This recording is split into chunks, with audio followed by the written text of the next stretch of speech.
बाबर, बड़ा नाम फेमस है हिंदुस्तान में। शासक के रूप में बहुत भले ना फेमस हो, लेकिन बाबरी मस्जिद को लेकर वो बहुत ज्यादा फेमस है। एक ऐसी मस्जिद जो शायद उसने कभी बनवाई नहीं, उसके सेनापति ने बनवाई, उसे पता भी शायद नहीं रहा होगा कि मेरे नाम से यहाँ मस्जिद बनी हुई है। उसकी बड़ी लंबी कहानी है। विजय सिंह जी ने किताब लिखी है अयोध्या, बड़ी अच्छी किताब लिखी है उन्होंने, फिर आप जरूर पढ़ें तो कहानी आपको समझ में आएगी। खैर, अब बड़ा अच्छा मोदी जी ने एक बड़ा अच्छा काम किया, मैं उन्हें बड़ा साधुवाद और धन्यवाद देता हूं। बहुत बढ़िया काम किया कि उस समस्या को जड़ से हमेशा के लिए मिटा दिया। ये हमारे प्रधानमंत्री ने बहुत अच्छा काम किया। कुछ चीजें उन्होंने की हैं जो बहुत ही तारीफ के काबिल है। उसमें से एक काम ये भी है कि ठीक है, हिंदुओं के धार्मिक स्थल है अयोध्या, शुरू से रहा है और वो उन्हें दे दिया गया। अब आप अपना पूजा करिए, अपना विस्तार करिए, आगे बढ़ाइए। मुसलमानों को भी 5 एकड़ जमीन दे दी गई है। बड़े सारे मुसलमान भाई खुश हैं कि कम से कम इसी बहाने पूरी दुनिया के मुसलमान वहां नमाज पढ़ने आएंगे और उससे अयोध्या का टूरिज्म बढ़ेगा, अयोध्या के लोगों को फायदा होगा। बड़ी अच्छी बात है। बाबरी मस्जिद को लेकर बाबर बड़ा कुख्यात है हिंदुस्तान में, उसे विख्यात भी होना चाहिए और बहुत महान हस्ती है। महान हस्ती इसलिए है, सबसे महान जो बात उसकी मुझे बहुत प्रभावित करती है, मुझे बड़ी अच्छी लगती है, जो उसकी जीवनी में मुझे बार बार दिखाई पड़ती है और आप सभी लोगों को उसकी जीवनी पढ़नी चाहिए। तुज़ुके बाबरी एक फ्रेंच इंटेलेक्चुअल है, बिएवरेजेस, उन्होंने बड़ा अच्छा ट्रांसलेट किया इंग्लिश में। बड़ी सॉफ्ट लैंग्वेज है, बड़ी लीनियंट लैंग्वेज है, आप वहां से बहुत अच्छा पढ़ सकते हैं। हिंदी में भी है, आप हिंदी में भी पढ़ सकते हैं। लेकिन उसमें मुझे जो सबसे अच्छी चीज उसकी प्रभावित करती है कि संघर्ष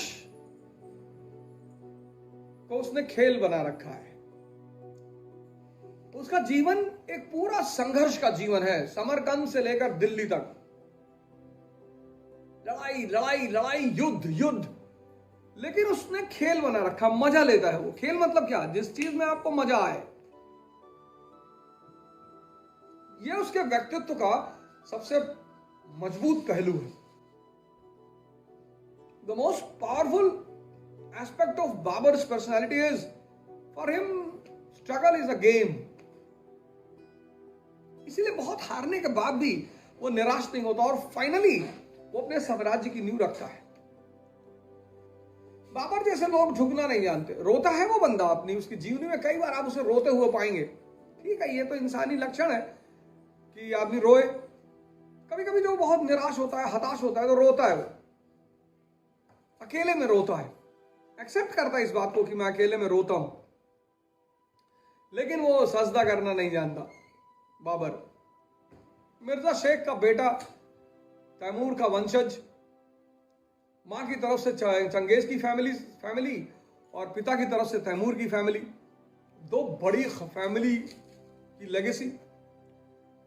मिर्जा शेख पिता समरकंद में और पिताजी बस ऐसे ही थे और बाप बेटे की पटती नहीं थी। ये बड़ी अजीब सी बात थी। और he was a open critic of his father, खुलकर अपने बाप का विरोध करता था। बड़ा इंस्पायर्ड रहा अपनी दादी से, बहुत ज्यादा। शायद उनका नाम था हसन दौलत बेगम, शायद, मैं इस वक्त रिकॉल मुझे आ रहा है, लेकिन एक बार आप चेक जरूर कर लीजिए। दादी उसकी कहानियां सुनाती थी तैमूर के बारे में और उसके वंशजों के बारे में। तो बड़ा इंस्पायर था वो उन कहानियों से कि अच्छा ठीक है, मुझे भी कब्जा करना है।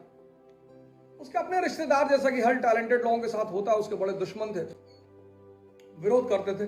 फाइनली वो समरकंद से भागता है और काबुल में शरण लेता है। काबुल 1504 में अपने आप को काबुल का राजा डिक्लेयर करता है और काबुल में मरे हुए लोगों को जिंदा करता है। वो सपना देता है उन्हें कि जिहादी बनाएंगे, तुम्हें जन्नत दिलाएंगे या पैसा दिलाएंगे, और एक्टिवेट करता है लोगों को।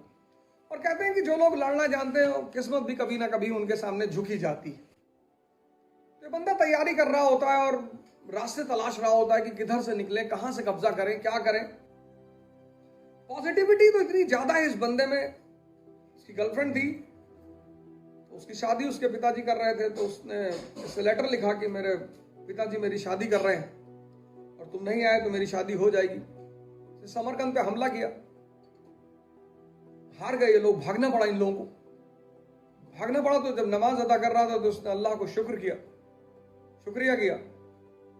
उसके दोस्त ने पूछा गियास बेग ने कि शुक्रिया किस बात का, आप बच गए इस बात का, फिर हमला करेंगे। ये होती पॉजिटिविटी।